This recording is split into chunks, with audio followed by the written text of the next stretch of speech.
Hey guys, it's Kevin on the Murphy guys. Continuing Adam and I's Saw movie reviews. We've already reviewed Saw 1 to 3, the first one on Adam's channel, second one on mine, third one on Adam's, and now we are going to review the 2007 sequel, Saw 4. And what this movie is essentially about is, as we know, at the end of the third film, John Kramer has now died, and everyone pretty much thinks that it's over, that they don't have to worry about Jigsaw anymore, and that Jigsaw is pretty much dead. But we know someone is going to take up the mantle, and it appears that Lieutenant Daniel Rigg might be Jigsaw's next target, and he has to do what he can to try to outrun him, and that's really all I'm going to say. And just like all the other films, before I give my review of Saw 4, my guest Adam Haskell is going to give his thoughts. So Adam, take it away. Thank you so much, Kevin Falk, for having me on your channel to review Saw 4. So after thinking Saw 3 was one of the worst films ever, I was absolutely dreading watching this movie. I was really not excited because I heard this film is one of the worst in the franchise.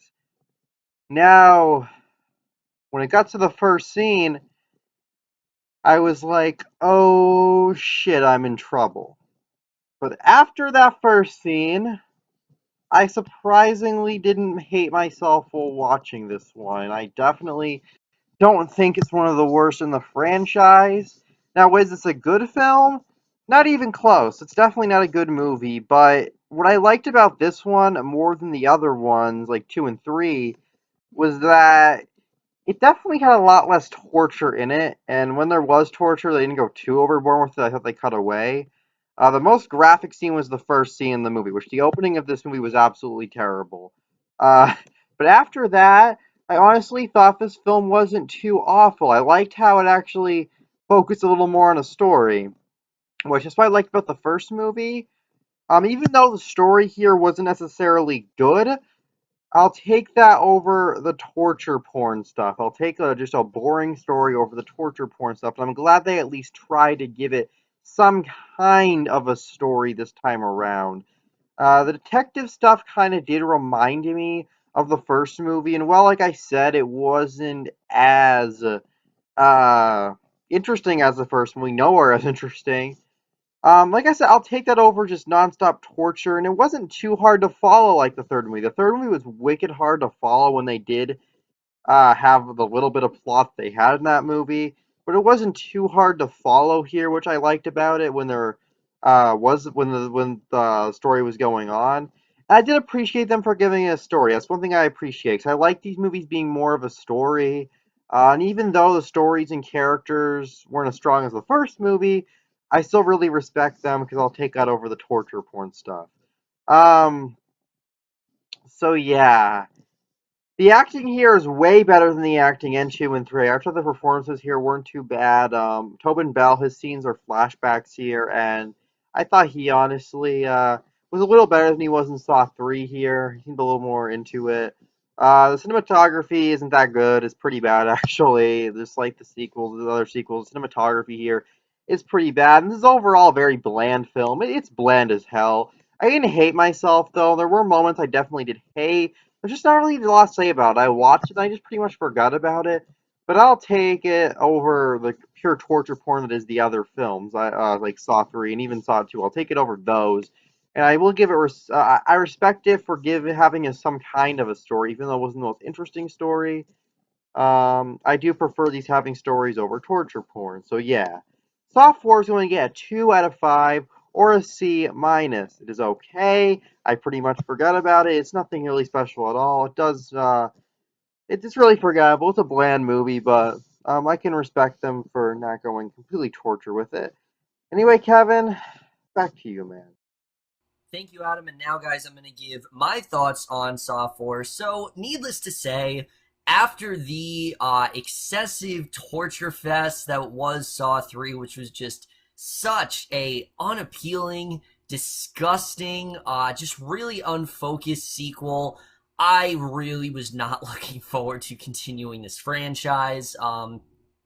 So I really wasn't looking forward that much to Saw 4. I've heard many people say it is one of the weaker installments, and After watching it, I'm gonna be honest, I don't hate this movie. In fact, I don't even think Saw 4 is necessarily a bad movie. It's not a good movie, I'll definitely say that. It's far from a good movie, but it definitely is significantly better than Saw 3, and even I'd say Saw 2 to an extent. It's one of the more focused Saw sequels, and we're gonna get into all of that starting off with the cast. And I do have to say, the acting is a bit improved here. I actually really did like a lot of the actors here. I thought for the most part, they all did give good performances. There are some actors that really aren't that great, but there are definitely some very good performances in this film. The strongest for me being Lyriq Bent as Lieutenant Daniel Brigg, who I thought was honestly really good. He actually has a really good character. You know, you can tell he feels really guilty for some of the deaths that have gone on, and he kind of is ready to die in a way. Like, he's ready to give himself up to Jigsaw, and you see that throughout the film. He's got a real struggle with that. But at the same time, he's really tasked on figuring out, you know, what the hell's going on here? How is Jigsaw still alive if Kramer's gone? You know, how could this really happen? And I thought he did a very good job. I really did like his performance here. I thought he definitely was really great, and I thought definitely was a big improvement for sure over the last film.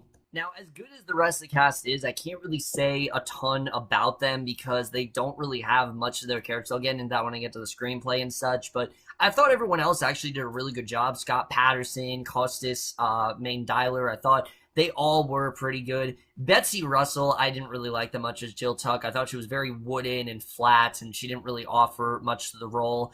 Same with Agent Perez. Athena Carcanas, I didn't really think was that great, but most of the cast here I actually didn't mind. I thought for the most part there were actually some really decent performances here, and that is definitely a huge improvement over the last film for sure. Now, as much as I did enjoy this film, the directing and the writing is still a bit of an issue, but the directing is a bit improved here because I will say Darren Lynn Bousman's directing, it's not good. It's not. I don't think it's ever going to be. He's really not a good director at all. Saw 3 absolutely confirmed that.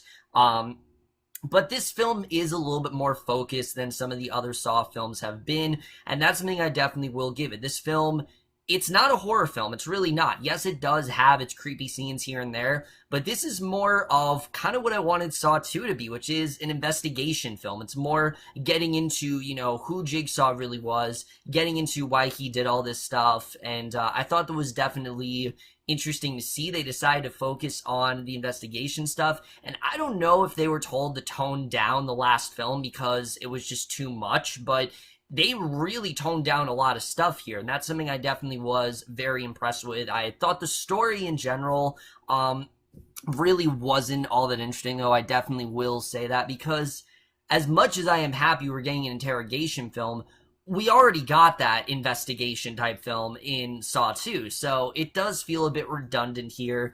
It's not really all that interesting, and it does suffer from the same problems with the other two sequels, that this franchise thinks it's a lot more complex and, you know, interesting than it actually is. There's really not a lot going on in this story. Like I said, they try to get more into Jigsaw's past, but Jigsaw in general, John Kramer, I just don't find him that interesting. I don't know what it is, but just in general, he's not really that interesting of a character.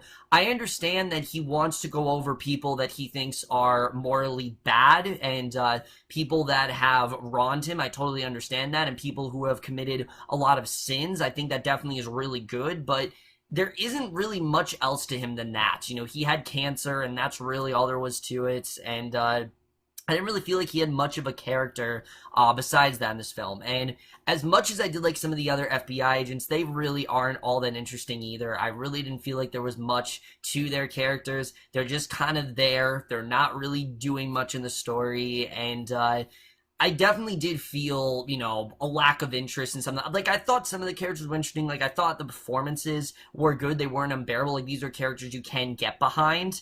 I'll definitely take it over the third one for sure, but similar to the third and second one, there really isn't much going on with many of these characters. There really isn't that much of a compelling story going on, and it's unfortunate because I do think they could have added more to these characters. I do think they could have given them an interesting story, but the film, again, it just doesn't really care about that. It cares more about, it seems, it seems more like this one's interested in just a bunch of exposition and things that we don't really need. And that is the other thing. This film is kind of boring at points. I wasn't necessarily, I wouldn't say bored is the word, but it's just not that interesting, and it's not the most interesting story. The cinematography here is probably the thing that improved the most, because other than one unbearable, and I mean unbearable, autopsy scene in the very beginning of this film, which I really didn't need to see, this film is really toned down. It kind of goes back to the ways of the first one, where they'll show you how someone died, but they don't actually, well, they'll show you someone dead and they'll show like their body, but they don't actually show like how they died. Like, it's very quickly shown. It's not like long and drawn out like some of the other ones are. There aren't a bunch of like torture scenes here. There are, but they're very heavily toned down. They're not really all that graphic, and I was honestly quite surprised they decided to take it in that direction. Again, I think it's because of the fact that maybe people were complaining, or there was just too much, or like they couldn't get it past the MPAA or whatever. I don't really know what exactly happened, but it is heavily toned down here, and I watched the unrated version, mind you, and it's still very toned down. So I don't know exactly how it happened, but I'm not complaining, because I really was not a fan of how graphic this series was really getting. So I'm glad to see they did tone things down here somewhat. The score here, like I said, the score is fine, whatever. The editing to this film, like I said, it's a little bit more focused. It's not jumping around as much. It's not as, you know, it's not as, I think, you know, like frantically edited as the other ones are. It's not as headache inducing in that way. And that's something, again, I was definitely happy about. The story was, for the most part, consistent, and you definitely could tell that there was a story going on. Yes, it was paper thin. Yes, it wasn't the most interesting, but at least they had a story to tell. They're not just focused on, let's just torture all these individuals and that's the story. They actually did have more going on here, and that's something I definitely was impressed by. And there is a twist in this film. There definitely is a twist. However, it's not really all that interesting, because you know from the get-go that someone's going to take over. You know very well that someone's going to take Jigsaw's place. You know definitely that someone is going to take up the mantle, and when it's eventually revealed, it's honestly really predictable. I was not at all surprised the direction they did take things in. It's a cool twist, but it's been done before, and it just feels kind of repetitive at the end of the day, and this whole, again, that suspense factor, it's just not really there anymore. And as much as I did think this film was an improvement, that doesn't mean it's a good film. I'm hesitating to even say it's a good film, honestly. I don't really think it's that great of a film at all.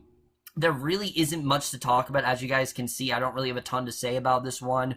But like I said, I do think it is an improvement over the first three films, especially after the third one. I will absolutely take this after that. And overall, I am going to give Saw 4 a C.